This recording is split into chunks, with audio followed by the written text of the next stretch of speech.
موضوع الدرس في إثبات المعاد وأحوال القيامة سورة الحاقة تفسير ابن كثير. الحمد لله رب العالمين والصلاة والسلام على أشرف الأنبياء وسيد المرسلين سيدنا محمد وعلى آله وأصحابه أجمعين.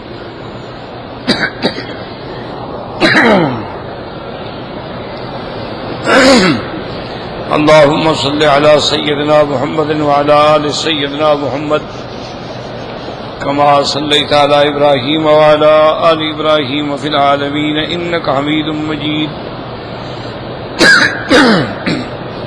أعوذ بالله من الشيطان الرجيم. بسم الله الرحمن الرحيم. الحاقة ما الحاقة وما أدراك ما الحاقة. كذبت ثمود وعاد بالقارعة فأما ثمود فأهلكوا بالطاغية وأما عاد فأهلكوا بريح صرصر آتية سخرها عليهم 7 ليال و8 أيام حسوما فترى القوم فيها صرعى كأنهم أعجاز نخل خاوية فهل ترى لهم من باقية. وجاء فرعون ومن قبله والمؤتفكات بالخاطئة فعصوا رسول ربهم فأخذهم أخذة رابية. إنا لما طغى الماء حملناكم في الجارية لنجعلها لكم تذكرة وتعيها أذن واعية. اللہ تبارک و تعالی نے کلام مقدس کی یہ سورت مبارک میں قیامت کے بارے میں ارشاد فرمایا ہے. خلاصہ یہ ہے کہ دنیا میں دین میں 3 بنیادیں ہیں: توحید، نبوت اور قیامت. اور ساتھ میں نے عرض کر دیا تھا کہ توحید بھی سمجھ آ جاتی ہے، نبوت کا مسئلہ بھی سمجھ آ جاتا ہے، عقل کے قریب ہے، فہم کے قریب ہے، لاکھوں نبی گزرے. لیکن قیامت کا مسئلہ جو ہے اس کے لیے بہت بڑی سخت ضرورت ہے کہ جب تک اللہ کی ہدایت نہ ہو سمجھ نہیں آ سکتی.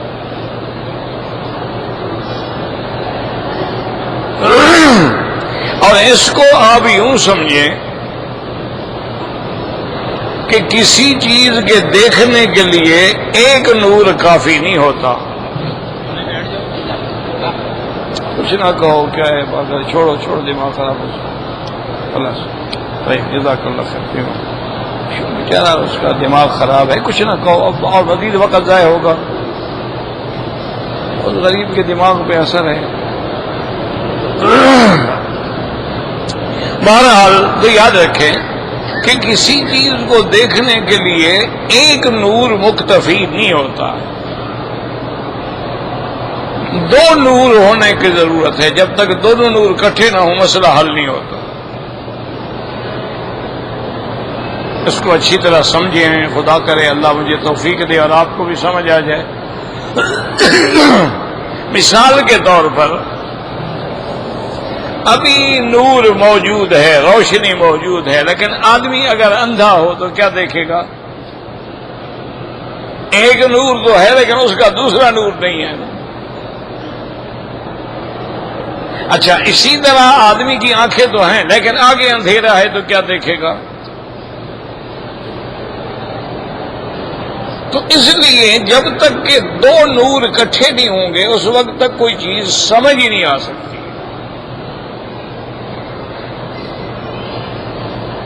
اسی لیے قرآن نے بھی کئی جگہ پر مثالیں دی ہیں کہ هل يستوي الاعمى والبصير، کیا اندھا اور دیکھنے والا برابر ہو سکتے ہیں؟ ایک اندھا ہے ایک دیکھنے والا ہے.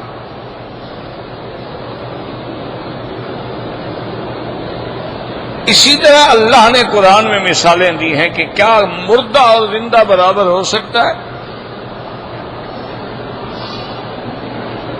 تو کئی قرآن میں ایسی مثالیں موجود ہیں. یاد رکھو کہ جب تک دو نور نہیں ہوں گے مسئلہ سمجھ نہیں آئے گا، اور جہاں شریعت کا مسئلہ ہوگا وہاں پھر ایک تیسرے نور کی بھی ضرورت ہے.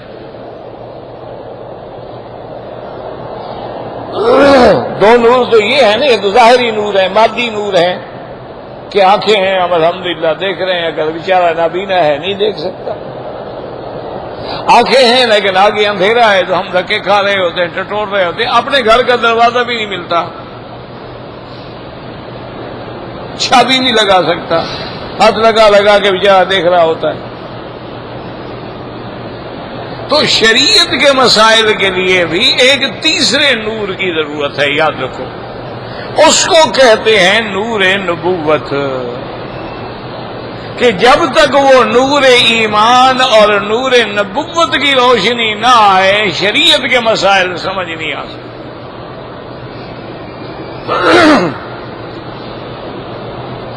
آپ کے پاس آنکھیں بھی ہیں، دماغ بھی ہے، لیکن وہ نور ایمان نہیں ہے تو پھر بھی مسائل سمجھ نہیں آ سکتے. اسی لیے اللہ تبارک و تعالی نے ارشاد فرمایا ہے فَمَن يُرِدِ اللَّهُ أَن يَهْدِيَهُ يَشْرَحْ صَدْرَهُ لِلْإِسْلَامِ فَهُوَ عَلَى نُورٍ مِّن رَّبِّهِ. اللہ فرماتے ہیں اللہ ولی الذین آمنوا یخرجهم من الظلمات إلى النور. اللہ نے فرمایا میرے محبوب انزلنا الیک نورا مبینا، اور اللہ نے حضور کی امت کو حکم دیا واتبعوا النور الذی انزل معہ. نور نور نور آ رہا ہے کہ قرآن نور ہے، ایمان نور ہے. اس لیے اللہ فرماتے ہیں میرے مدنی پر ایمان لاؤ، اور میں نے جو نور ان کے ساتھ بھیجا ہے قرآن اس پر بھی ایمان لاؤ، اتباع کرو. تو اب جب نور ایمان کی روشنی اللہ کی رحمت سے نصیب ہو جائے گی، سینہ کھل جائے گا، ہدایت کے فیصلے ہو جائیں گے، پھر کوئی مشکل نہیں، پھر تو سارے مسئلے آسان ہیں. اور اگر نور ایمان نہ ہو تو اب عقل لڑائیں گے تو مسئلہ مشکل ہے. اس کی ایک اور مثال سمجھ لے تاکہ اللہ کرے آپ کو سمجھ آ جائے. دعا بھی کیا کرو، کوشش بھی کیا کرو. آدمی سمجھنا نہ چاہے تو کیا سمجھ آئے گا؟ اب دیکھیں نا کہ پانی بہ رہا ہو، بڑے زور سے نل چل رہا ہو، اب اگر برتن ہی اوندا کر کے کھڑے ہو جائیں تو اس میں کتنے قطرے جائیں گے؟ تو اگر ہمارے دلوں کے برتن ہی اونده پڑے ہوئے ہیں تو لاکھ توحید بیان کرو، لاکھ ان کو قرآن سناؤ، شام کے اٹھیں گے سبحان اللہ کے حال چک جائے. مسئلہ آخر میں یہی سمجھیں گے.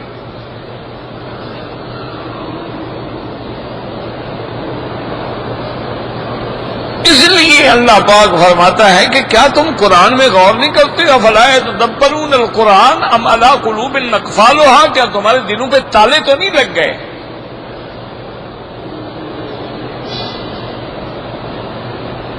کہ ہر گھر میں قرآن پڑھا جاتا ہے، ہر مسجد میں قرآن پڑھا جاتا ہے، لیکن سمجھا نہیں جاتا ہے.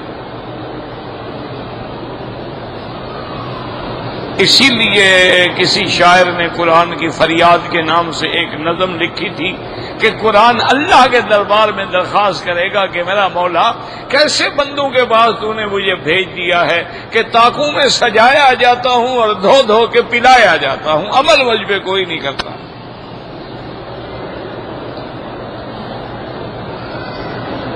بیماری ہو گئی ہے، ہاں جی ماشاءاللہ آیت الکرسی جو ہے جی وہ برتن میں لکھی ہوئی ہے، اسی میں پانی گھول کے پلا دو.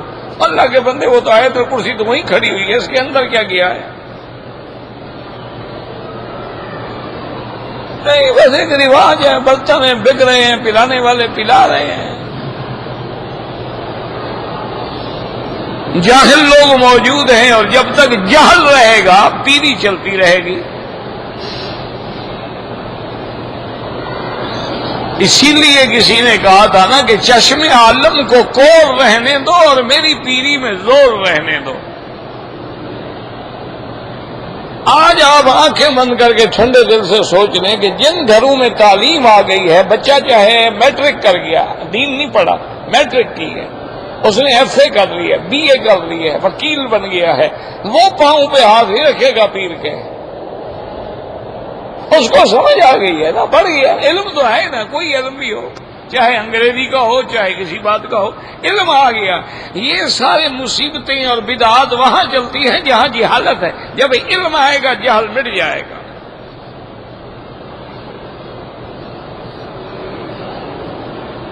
جب تک جہالت رہے گی پھر وہ جو مرضی آئے کہہ دیں۔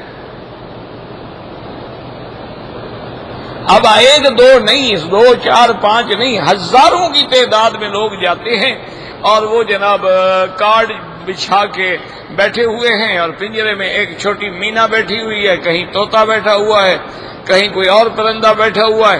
کیا ہے جی؟ قسمت کا حال بتانا ہے۔ اس کو 5 روپے دیں گے، وہ پنجرا کھولے گا، وہ جناب آ کے کوئی کارڈ اٹھائے گا، بس پڑھو تمہاری قسمت کا حال لکھا ہوا ہے۔ یعنی نہ اس کو پتا ہے نہ اس الو کو پتا ہے، اس مینا طوطے کو پتا ہے۔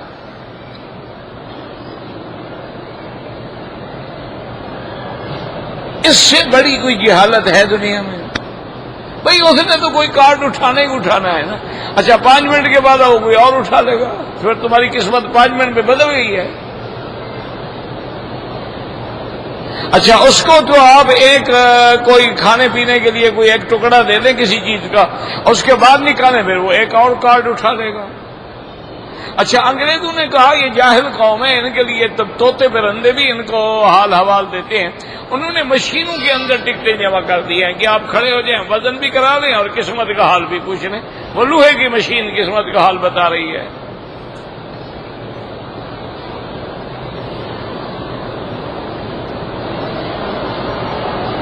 اچھا کتنے لوگ ہیں بیٹھے ہوئے ہیں جی، بورڈ لگا کے بیٹھے ہوئے ہیں کہ جی آئیں آپ اپنے مستقبل کا اور ماضی کا اور حالات پوچھیں، اور وہ کوئی پنجے کا نشان بنا کے بیٹھا ہوا ہے، کوئی اور لکیریں مار کے بیٹھا ہوا ہے، وہ جی آپ سے ہم 100 روپے لیں گے، آپ کی جنم پتری بنانی پڑے گی، آپ کا جناب پھر سارا ذائچہ بنانا پڑے گا، پھر ہمیں یہ دیکھنا پڑے گا، اچھا بتائیں تاریخ کا آپ کی پیدائش کیا ہے، آپ کا نام کیا ہے، آپ کی ماں کا نام کیا ہے، آپ کا عدد کتنا بنے گا، ستارہ کون سا بنے گا، برج کون سا بنے گا، اور اس کے بعد جناب یہ ہے کہ بھئی اب وہ آپ کو بتائیں گے جی آپ کا ستارہ جو ہے نا وہ گردش میں آیا ہوا ہے، اگر آپ نے اس کو نکالنا ہے تو اس کے لیے تھوڑی محنت کرنی پڑے گی، کچھ پیسے آپ کو خرچ کرنے پڑیں گے، پھر ہم عمل کریں گے، وہ ستارہ آپ کا گردش سے نکل جائے گا۔ وہ الو تیری اپنا ستارہ تو گردش سے نکلتا نہیں، بھیک مانگنے کے لیے سڑک پہ بیٹھا ہوا ہے،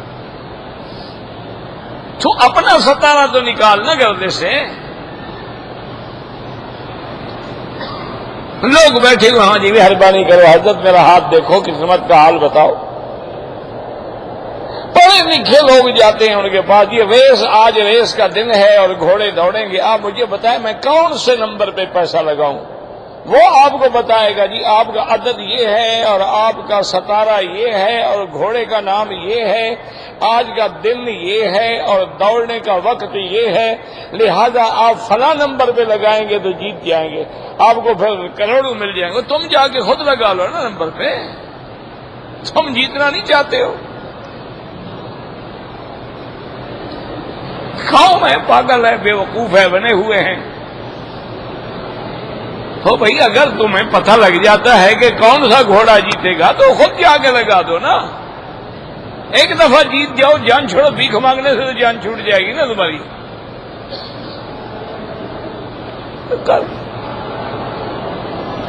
انا للہ و انا الیہ راجعون۔ اور بندہ کیا کہہ سکتا ہے، جب اللہ ناراض ہو جائے نا پھر یہی حال ہوتا ہے، کوئی مسئلہ سمجھ ہی نہیں آتا۔ سیدنا علی رضی اللہ تعالی عنہ اپنے دور خلافت میں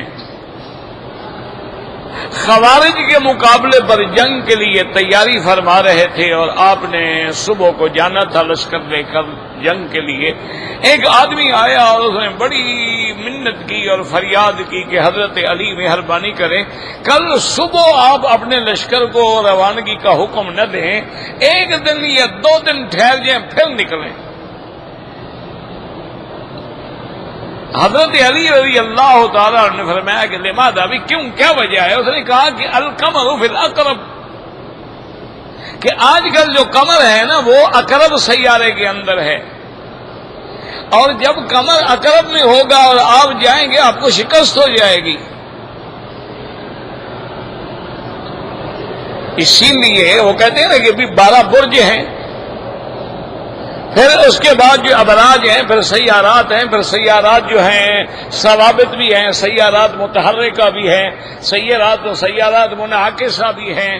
تو اس نے کہا کہ جناب آج کل القمر فی الاقرب، وہ چاند جو ہے نا وہ اقرب کے اندر ہے، اور جب وہ اقرب کے برج میں آ جائے تو نحوست کی علامت ہوتی ہے، تو آپ کو شکست ہو جائے گی. حضرت علی مسکرائے، آپ نے فرمایا اچھا آئینہ قمر اعدائی، میرا قمر جو ہے، میرا چاند تو آ گیا اقرب برج میں، میرے دشمنوں کا چاند کدھر ہے؟ اب وہ چپ، کیونکہ چاند تو ایک ہے نا، وہ دشمن کا بھی وہی ہے، ہمارا بھی وہی ہے. انہوں نے کہا اگر چاند نحوست میں آ گیا ہے تو پھر دشمنوں کا چاند بھی تو بدبخت وہی ہے نا، پھر ان کے لیے بھی منحوس ہے. اور فرمایا کہ میرا لشکر وقت پہ جائے گا، حکم دیا اس کو قید کر دو، میں جنگ سے واپس آ کے پھر اس سے نمٹوں گا. یہ مجھے آ کے ستارے اور نجوم کے علم دیتا ہے، جبکہ حضور نے فرمایا جو ان کی تصدیق کرتا ہے اس نے اللہ کے قرآن سے کفر کیا ہے. من اتی عرافا او کاہنا فصدقہ فقد کفر بما انزل علی محمد صلی اللہ علیہ وسلم. نے فرمایا جو لوگ ان کاہنوں کے پاس جاتے ہیں، نجومیوں کے پاس جاتے ہیں، علم جفر والوں کے پاس جاتے ہیں، علم الاعداد والوں کے پاس جاتے ہیں، پھر ان کی باتوں کو سچا سمجھتے ہیں، وہ قرآن کے منکر ہیں. جب غیب اللہ کے سوا کوئی نہیں جانتا، یہ کیسے جانتے ہیں؟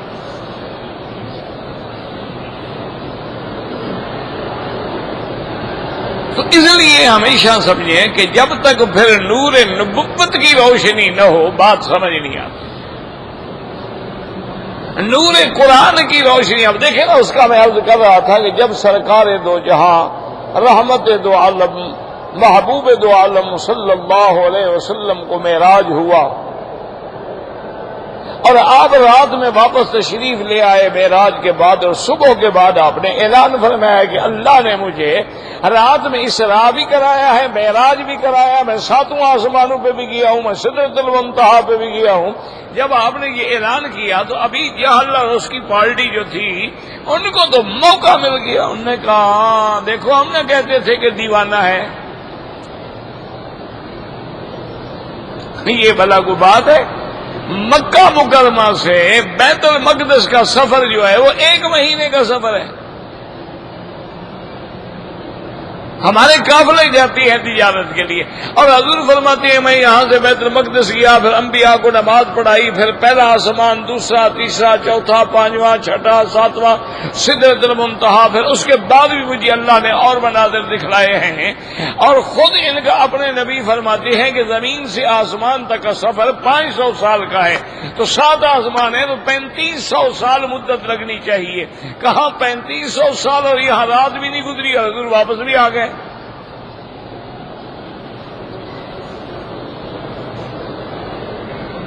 ابو جہل کو تو جناب ایک ہاتھ آ گئی نا بات، شور کیا اور سیدھا دوڑا حضرت ابو بکر کے دروازے پہ، اور جا کے آواز دی اور کہا کہ ابھی بکر ہر سمیت ما قال صاحبوں کا، سنا ہے تم نے کیا تمہارا دوست کہہ رہا ہے؟ میں نے تو نہیں سنا، کیا بات ہے؟ انہوں نے کہا، کہتے ہیں میں ایک رات میں آسمانوں کی سیر کر کے واپس آ گیا، مجھے معراج ہوا ہے.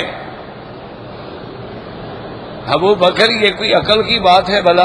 بھئی 1 مہینے کا سفر ہے مسجد اقصی، اور 1 رات میں سفر بھی ہو گیا، مسجد اقصی بھی ہو گئی، آسمان بھی ہو گئے. دیکھو نا وہاں ایمان کی روشنی تھی نا ابو بکر کے اندر، ابو جہل میں تو نہیں تھی، اس کو مسئلہ سمجھ نہیں آ رہا تھا۔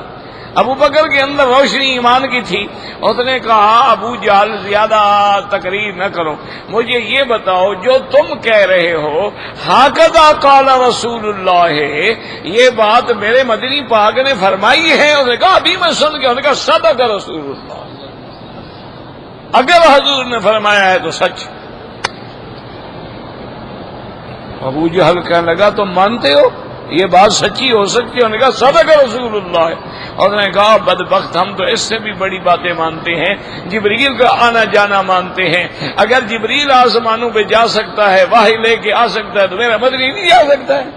کوئی بات ہے؟ جبریل تو خادم ہے۔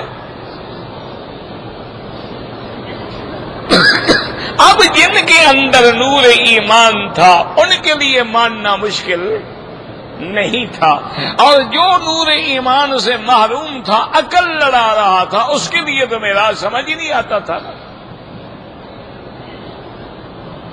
اسی لیے پھر ایسا کیا مکے والوں نے، کفار قریش نے، صنادیدہ قریش نے، روسا قریش اکٹھے ہو کے آئے، انہوں نے کہا یا رسول اللہ صلی اللہ علیہ وسلم آج تو آپ نے ایک نئی بات کہہ دی ہے، اب اس کا ایک حل ہے، آپ مہربانی کریں ہمارے ساتھ بیٹھ کے بات کریں۔ حضرت نے فرمایا بدبختو یہی تو میں چاہتا ہوں کہ میرے ساتھ بیٹھو بات کرو۔ انہوں نے کہا حضور آپ مسجد اقصی گئے ہیں؟ آپ نے فرمایا ہاں گئے ہیں۔ انہوں نے کہا اچھا حضور ایک تو آپ ہمیں یہ بتائیں کہ مسجد اقصی کے دروازے کتنی ہیں، اور دروازے کہاں کہاں کس کس جانب میں ہیں؟ مسجد صخرہ جو ہے اس کے دروازے کتنی ہیں، اس کی شکل کتنی ہے؟ دو باتیں ہیں، اور تیسری بات ہمیں یہ بتائیں کہ ہمارا قافلہ تجارت کا گیا ہوا ہے شام بیت المقدس کی طرف، اور وہ وہاں سے واپس آ رہا ہے، تو اگر آپ بھی بیت المقدس گئے ہیں تو لازماً آپ نے ہمارا قافلہ بھی دیکھا ہوگا کہ وہ کہاں ہے۔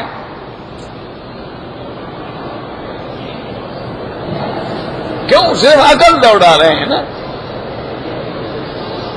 حضور صلی اللہ علیہ وسلم نے سوچا، ویسے بھی دیکھو نا ایک اصولی بات، آپ عمرہ کرنے آئے ہیں، آپ سے کوئی پوچھے جی حرم مکہ کے کتنی دروازے ہیں، آپ بتا سکتے ہیں؟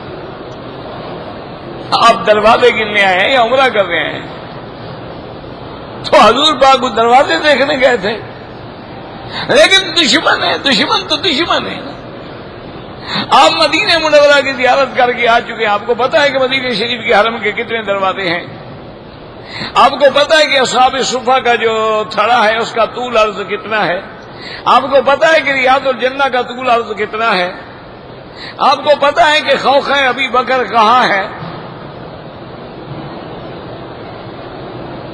آپ آدمی کے لیے گئے، الحمدللہ نمازیں پڑھی، صلاۃ و سلام پڑھے، جتنا اللہ نے نصیب کیا قیام کیا، واپس آ گئے۔ اب یہ تحقیقات تو نہیں کر سکتا ہر آدمی ما سوا اہل علم کے،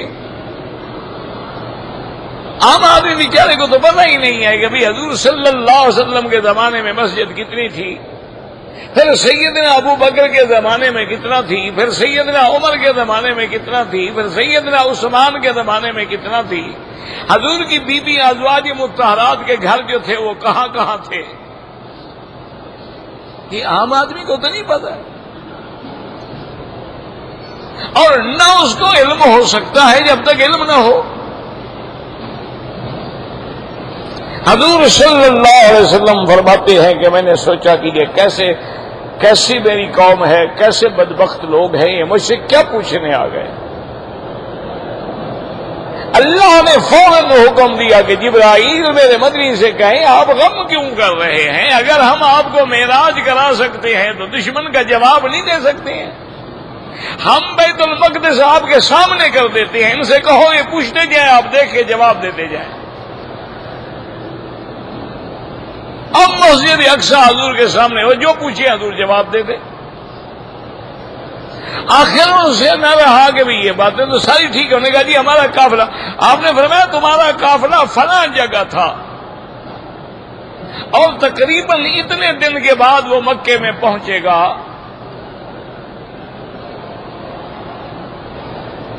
اب ساری بات ماننے کے بعد پھر بھی بیٹھے چلیے دیکھ لیں قافلہ دیکھیں پہنچتا ہے یا نہیں پہنچتا.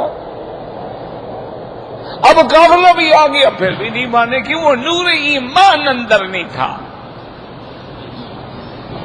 تو اس لیے یاد رکھیں کہ قیامت کی جتنی باتیں ہیں، قیامت ہے، عذاب قبر ہے، سوالات ہیں، مسائل ہیں، میزان ہے، صراط ہے، صحائف اعمال ہیں، اور یہ سارا معاملہ جو ہے یہ عالم غیب سے ہے. اب ہمارا دن کہاں، اور قیامت کا دن تو ایک دن جو ہے وہ 1000 سال کے برابر ہوگا.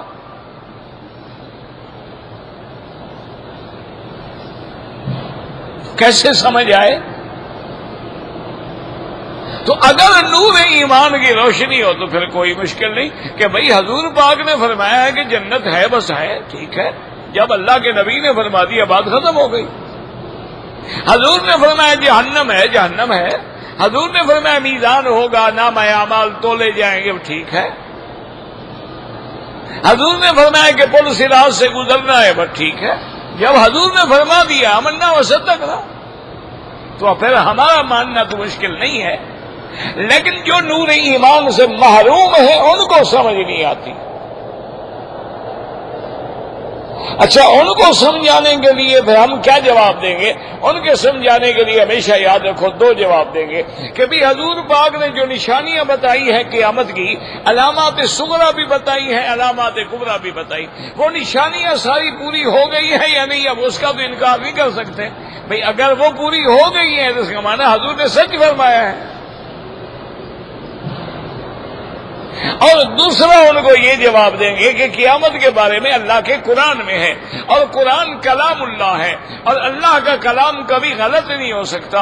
اگر تم اس کو اللہ کا کلام نہیں مانتے ہو تو اس کے مقابلے پہ قرآن بنا کے لے آؤ، ایک سورت بنا کے لے آؤ. نہیں بنا سکتے ہو تو واضح ہو گیا کہ اللہ کا کلام ہے. جب اللہ کا کلام ہے، اللہ نے فرمایا ہے، تو آمنا وصدقنا بالکل ٹھیک ہے. تو اس لیے ہمیشہ یاد رکھیں کہ قیامت تب سمجھ آئے گی جب اندر نور ایمان ہوگا. اور اللہ نے اس کے کئی نام ذکر فرمایا. اللہ کا، کسی جگہ فرمایا القاریہ، اور کسی جگہ اللہ فرماتے ہیں القیامہ، لا اقسم بیوم القیامہ، اور کسی جگہ فرماتی ہیں الساعة وأن الساعة آتية لا ريب فيها إن الله يبعث من في القبور. اور کسی جگہ اللہ نے فرمایا الصیحہ، کسی جگہ اللہ نے فرمایا الراجفہ، کسی جگہ اللہ نے فرمایا الرادفہ، کسی جگہ اللہ نے اس کے علامات بیان فرمائے ہیں.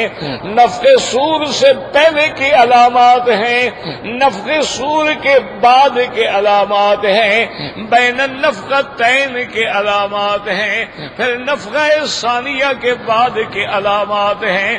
اللہ نے سارا قرآن میں کھول کے بیان فرما دیا ہے.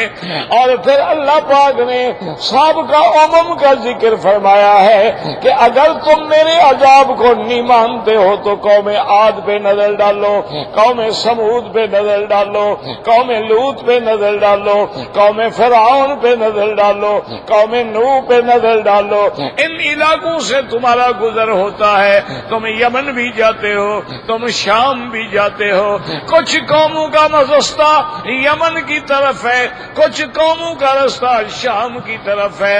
اور ہر سال تمہارا سفر ہوتا ہے لإیلاف قریش ایلافہم رحلۃ الشتاء والصیف. اللہ نے فرمایا ان کے 2 سفر ہیں، سردیوں کا بھی سفر ہے، گرمیوں کا بھی سفر ہے.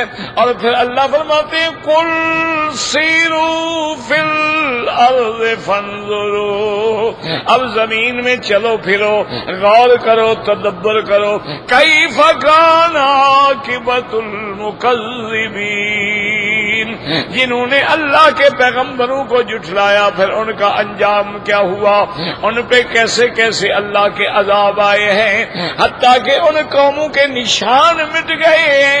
اگر قرآن میں ذکر نہ ہوتا تو کوئی جانتا بھی نہ کہ وہ کون سی قومیں تھیں، اور بڑی طاقت والی قومیں، بڑی جبروت والی قومیں، بڑی دولت والی قومیں، بڑے مال و متاع والی قومیں، لیکن جب اللہ کا عذاب آیا اللہ تعالیٰ نے ان کی ہلاکت کا فیصلہ فرما لیا تو پھر دنیا کی کوئی طاقت نہ بچا سکی۔ اللہ فرماتی ہے اگر دنیا میں ان کو ہلاک کر سکتا ہوں تو تمہیں قیامت میں بھی عذاب دینے پہ قادر ہوں، کون ہے مجھے روکنے والا؟ یا ایھا الناس اتقوا ربکم ان زلزلۃ الساعۃ شیء عظیم۔ اللہ نے فرمایا بندو اللہ سے ڈرو، اپنے رب سے ڈرو، قیامت کا زلزلہ کیسے ہوگا؟ یوم ترونھا تضع کل ذات مرضعۃ عما ارضعت وتضع کل ذات حمل حملها۔ اللہ فرماتے ہیں وہ ایسا زلزلہ عظیم ہوگا، دودھ پلانے والی اپنے بچے کو پھینک دے گی، حاملہ کے حمل گر جائیں گے، وَتَرَى النَّاسَ سُكَارَىٰ، اور لوگوں کی آنکھیں اوندھی اور پھٹی رہ جائیں گی جیسے نشے میں بیٹھے ہوں۔ اللہ نے فرمایا وَمَا هُمْ بِسُكَارَىٰ، یہ کوئی نشہ نہیں، إِنَّ عَذَابَ اللَّهِ شَدِيدٌ، یہ اللہ کا عذاب ہے اور سخت ہے، اس کی دہشت کا اثر ہے کہ آنکھیں پھٹی ہوئی ہیں، بیچارے کی پلک بھی نہیں جھپک سکتی ہے۔ اور پھر اللہ فرماتی ہے کہ جب ہم قیامت کے دن لائیں گے ان کو، سامنے جہنم ہوگی تو ملائکہ ان سے کہیں گے هذه النار التي كنتم بها تكذبون، آؤ کافرو جس جہنم کا تم انکار کرتے تھے یہ وہی جہنم ہے، اصلوہا جلو مرو اس میں، فاصبروا او لا تصبروا، صبر کرو یا نہ کرو برابر ہے، تم نے جلنا ہی ہے، مرنا ہی ہے، اسی میں رہنا ہے۔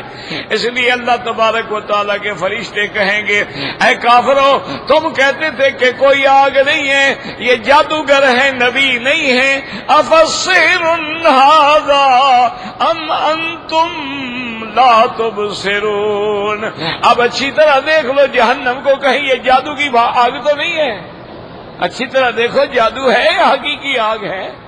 اللہ تبارک و تعالیٰ رحمت فرمائے۔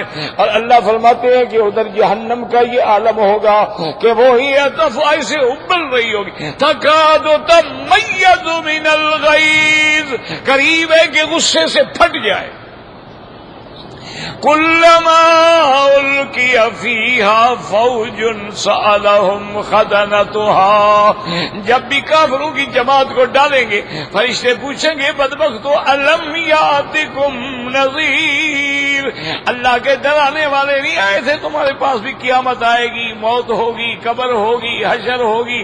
سوال وہ کہیں گے قالوا بلا قد جاءنا نذیر، بالکل آئے تھے لیکن ہم نے جھٹلایا، ہم نے تکذیب کی، ہم نے ان کو نہیں مانا، ہم اپنے گناہوں کا اعتراف کرتے ہیں۔ فاعترفوا بذنبهم فسحقا لأصحاب السعیر، اس لیے اللہ تبارک و تعالی نے ایک لفظ کو 3 دفعہ بیان فرمایا، الحاقۃ ملحاقۃ وما ادراک ملحاقہ، وہ ثابت ہونے والی، وہ حق چیز، وہ حق کو باطل کے درمیان فیصلہ کرنے والی چیز جو ہے، اللہ نے فرمایا میرا مدنی آپ جانتے ہیں وہ کیا ہے، وما ادراک وما اعلمک، اور آپ کو جب تک اللہ علم نہ دے آپ کو کیا پتا ہے، آپ تو نہیں جانتے تھے کہ قیامت کیا ہے، اللہ نے آپ کو خبر دی ہے۔ اور اس کے بعد پھر اللہ بیان فرماتے ہیں کذب ثمود وعاد بالقارعہ. اللہ نے فرمایا میرا مدنی آج کے مشرک نہیں بلکہ ان سے پہلے بھی جو قومیں گزری ہیں وہ بھی اس کھڑکھڑانے والی چیز کا انکار کرتے تھے، وہ بھی قیامت کا انکار کرتے تھے. اللہ نے ایک چھوٹا سا نمونہ دنیا میں دکھلا دیا ہے اور باقی عذاب جو ہے وہ قیامت میں ہوگا. دعا کریں اللہ عذاب سے بچائے. اللہم اجرنا من النار، اللہم اجرنا من النار، اللہم اجرنا من النار. اللہم انا نسألک رضاک والجنۃ ونعوذ بک من سخطک والنار. میری بہن بیمار ہے، اللہ ہر بیمار کو شفا عطا فرمائے. بھئی کوئی زندہ آدمی ہے اس کے لیے دعا کریں اور خدا کی عمرہ کریں.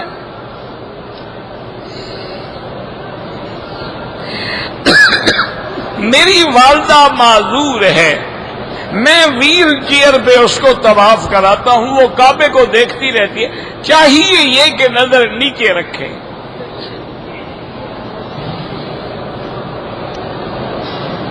قرآن و حدیث کے مطابق ہفتے کے دن سفر کرنا جو ہے وہ منع ہے. یہ تو کافروں کا عقیدہ ہے، اسلام کا تو کوئی عقیدہ نہیں. یہ تو کافر کہتے تھے کہ یہ منحوس دن ہے، یہ منحوس گھڑی ہے. جیسے آج کل ہمارے مسلمان بھی منگل کو سفر نہیں کرتے، بدھ والے دن سفر نہیں کرتے، وہ کہتے ہیں جی یہ منحوس دن ہے. کیوں؟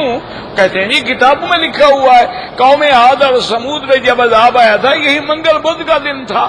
تو منحوس ہونے کے لیے تھے یا ہمارے لیے تھے؟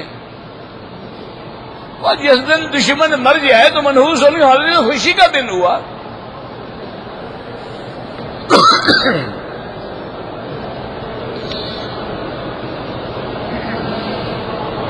عورت کی جو عدت ہے جو ہم شمار کرتے ہیں وہ دنوں کے حساب سے ہوگی کہ مہینوں کے حساب. عقل کا سوال ہے. وہ دنوں کے مہینے بنتے ہیں شریف آدمی، پھر مہینوں کے سال بنتے ہیں.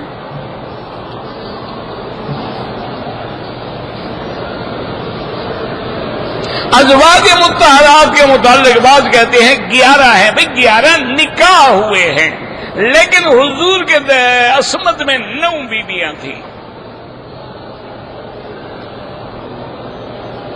حضرت بی بی میمونہ جو ہے رضی اللہ عنہ وہ تو وہاں وادی صرف میں دفن ہے، مکہ مدینے کے راستے میں ہے.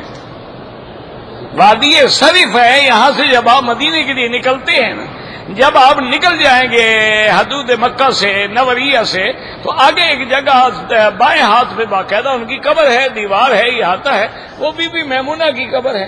اور اچھا اللہ کی شان دیکھیں، ولدت میں صرف اسی جگہ اسی بستی میں بی بی میں پیدا ہوئی، یہی نکاح ہوا، اسی جگہ حضور صلی اللہ علیہ وسلم کے خیمے میں تشریف لے گئی اور اسی جگہ موت آئی اور اسی جگہ دفن ہوئی.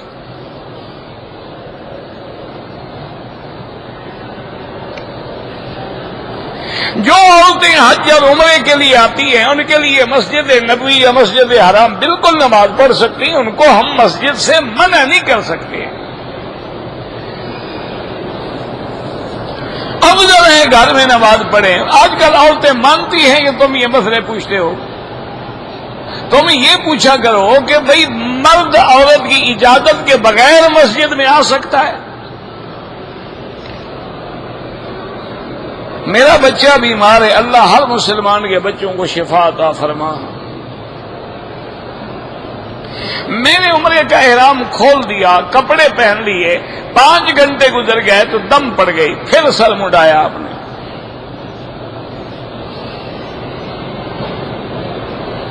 کہتے جی کہ عشاء کی نماز کے بعد 2 نفل کا انکار کرتے ہیں کہ نہیں ہے تو نہ پڑھا کریں. اللہ نے ان کو محروم کیا ہے تو نہ پڑھیں. نفل ساری رات پڑھو، انکار کیا ہوا؟ نفل ہوتی ہے. عدت پوری ہونے سے پہلے نکاح نہیں ہوتا ہے. تمہیں بھی جلدی ہے، حرام کھانے کی جلدی ہوگی نا.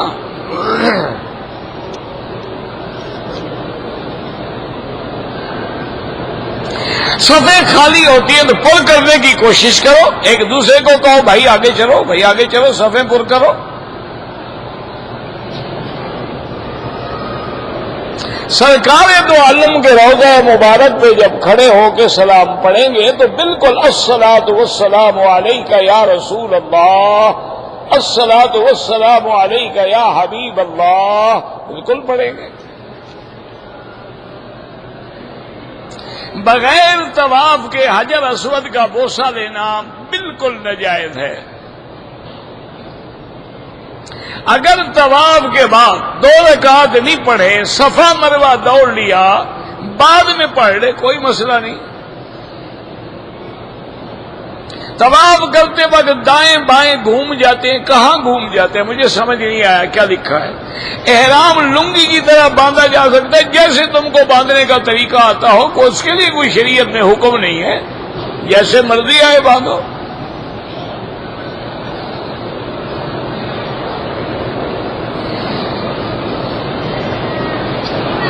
میں جازان سے آتا ہوں، مہینہ 1.5 مہینہ ہر وقت احرام باندھنا ہوگا۔ اگر مہینے میں آتے ہیں، مہینوں میں تو باندھنا پڑے گا۔ اگر ڈرائیور ہیں اکثر روز آتے ہیں، ہفتے میں، پھر نہیں ضرورت۔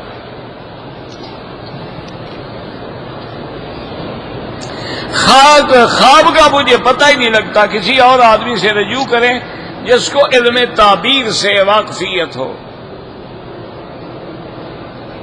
ہم نے عمرہ کر لیا ہے، اب جتنے دن اللہ ہمیں نصیب کرے تو سب سے افضل عبادت یہ ہے کہ طواف زیادہ کرے۔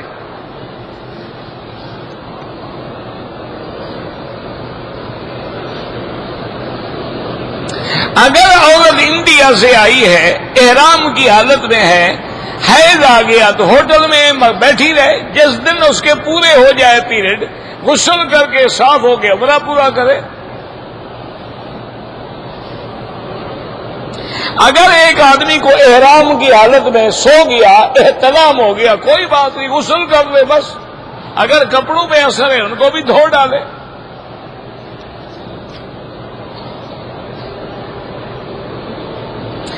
میں نے احرام کی حالت میں اپنی انگلی کا ایک ناخن توڑ ڈالا ہے، باقی بھی توڑ ڈالو، کچھ نہیں ہوتا ہے۔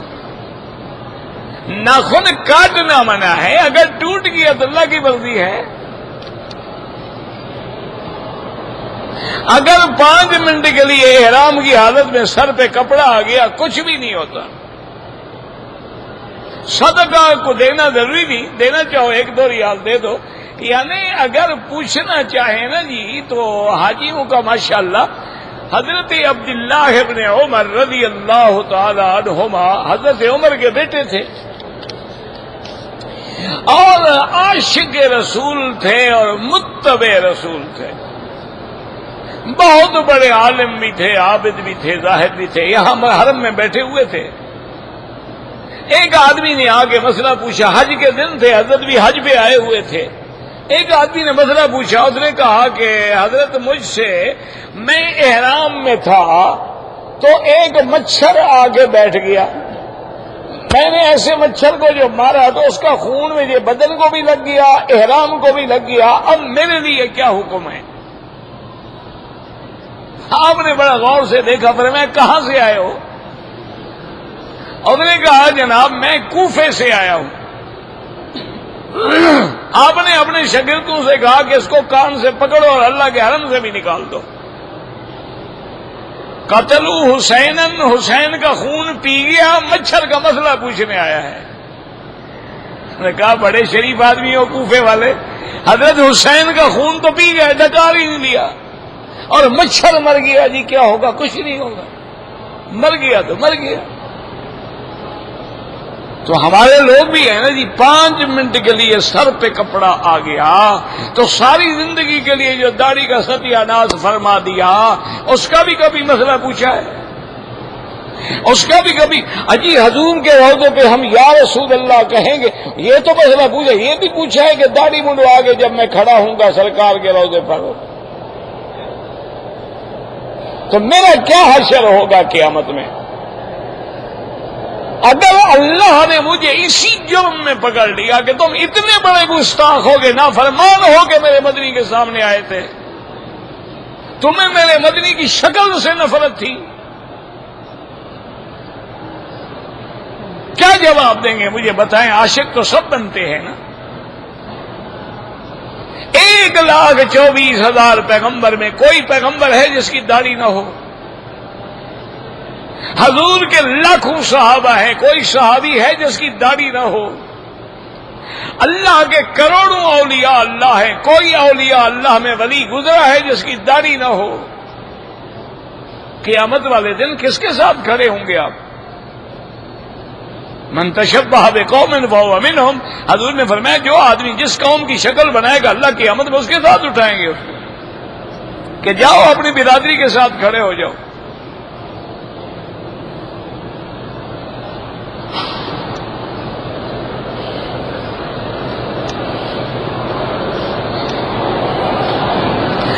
میں نے حج قران کا احرام باندھا ہوا تھا، کسی نے مجھے خوشبو لگائی، آپ نے دھو ڈالی تو کچھ بھی نہیں، اگر نہیں دھو ڈالی اور اچھی طرح لگا لی تو دم پڑ گئی، دم نہیں ہے 10 روزے رکھو۔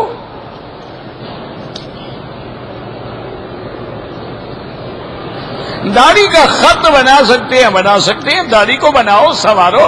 حضور نے فرمایا داڑھی رکھنی ہے تیل لگاؤ، کنگھی دو، خوبصورت کر کے رکھو۔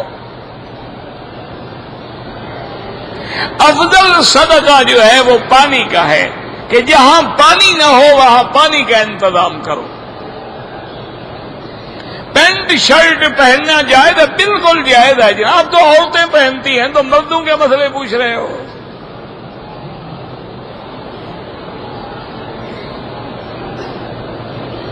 عورتوں کا قبرستان میں جانا بالکل منع ہے۔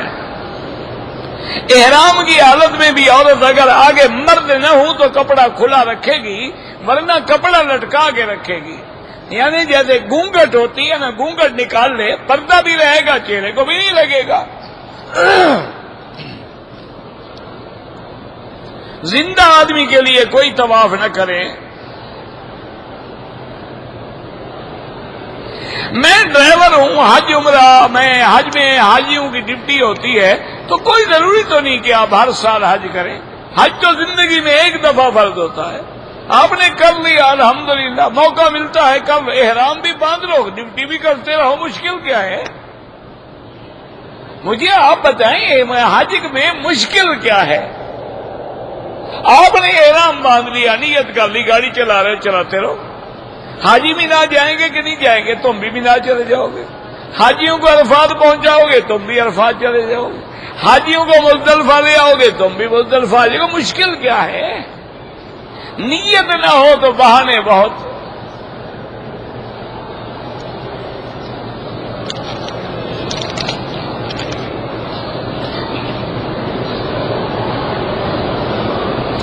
بھائی جب تراوی پڑھتے ہیں 3 رکعت وتر بغیر قاعدہ کے پڑھتے ہیں، میں نے کل بھی عرض کیا تھا کہ حدیث مبارک میں سارے عمل موجود ہیں۔ 3 رکعتوں میں درمیان میں اتحیات نہ بیٹھے یہ بھی موجود ہے۔ 2 رکعتوں پہ بیٹھ کے سلام پھیر کے کھڑے ہو کے 1 رکعت پڑھے یہ بھی موجود ہے۔ 3 رکعتیں ایسے پڑھے جیسے مغرب کی نماز پڑھی جاتی ہے یہ بھی موجود ہے۔ جب ہر عمل سنت میں حدیث میں موجود ہے پھر لڑنے کی کیا ضرورت ہے؟ پھر جھگڑے کی کیا ضرورت ہے؟ ہاں یہ الگ بات ہے کہ مسلک حنفی کے جو لوگ ہیں یعنی وہ اپنے دلائل پہ نظر ڈالتے ہیں کہ بھائی نماز، وہ کہتے ہیں کہ 1 رکعت نماز ہی نہیں ہوتی۔ اگر 1 رکعت نماز ہوتی تو ظہر کی 4 کی سفر میں 2 ہو جاتی ہیں، تو فجر کی بھی تو پھر 1 ہو جاتی نا، اس کو کیوں تقسیم نہیں کیا گیا؟ اچھا مغرب کی 3 رکعتیں ان کو بھی 1.5 نہیں کیا گیا، تو معلوم ہوا کہ 1 رکعت نماز۔ وہ ائمہ فرماتے ہیں 1 رکعت ہم علیحدہ تو نہیں پڑھتے نا، ہم تو پہلے 2 پڑھتے ہیں، سلام پھیر کے کھڑے ہو جاتے، لہذا وہ بھی ایک لحاظ سے تو 3 ہی پڑھ رہے ہیں نا، فقط فرق یہ ہے وہ سلام سے فاصلہ کر رہے ہیں، حنفی فاصلہ نہیں کرتے۔ دونوں حدیث میں موجود ہیں، لہذا خدا کے لیے جو پڑھ رہے ہیں ان کو بخش دو، جو نہیں پڑھتا اس پہ محنت کرو۔ جو پڑھ رہے ہیں ان کو پڑھنے دو، جو باہر کھڑے رہتے ہیں ماشاءاللہ بستہ لگا کے سگریٹیں پیتے رہتے ہیں، نہ نماز پڑھتے ہیں نہ تراویح پڑھتے ہیں، دونوں مولوی مل کے اس پہ زور لگاؤ۔ ربنا تقبل منا انك انت السميع العليم وتب علينا انك انت التواب الرحيم. اللهم فرج هم المهمومين، نفس كرب المكروبين، واقض الدين عن المدينين، واشفنا واشف مرضانا ومرضى المسلمين. اللهم اجعل لنا وللمسلمين من كل هم فرجا ومن كل ضيق مخرجا ومن كل بلاء عافیہ. یا اللہ عالم اسلام کی عزت کا فیصلہ فرما. یا اللہ کفار کی ذلت کا فیصلہ فرما. یا اللہ بیماروں کو شفا عطا فرما، بے حیاؤں کو حیا عطا فرما، بے دینوں کو دین عطا فرما، بے اولادوں کو اولاد عطا فرما، جن کی اولادیں ہیں ان کو صالح بنا، جن کے گھر میں بچیاں ہیں ان کے رشتے آسان فرما. یا اللہ ہمیں مانگنا نہیں آتا، بغیر مانگے عطا فرما. ربنا تقبل منا انك انت السميع العليم وتب علينا انك انت التواب الرحيم. صلی اللہ تعالی علی خیر خلقہ سیدنا محمد وعلى آلہ وصحبہ اجمعین. اللهم صل على سيدنا محمد وعلى آل سيدنا محمد.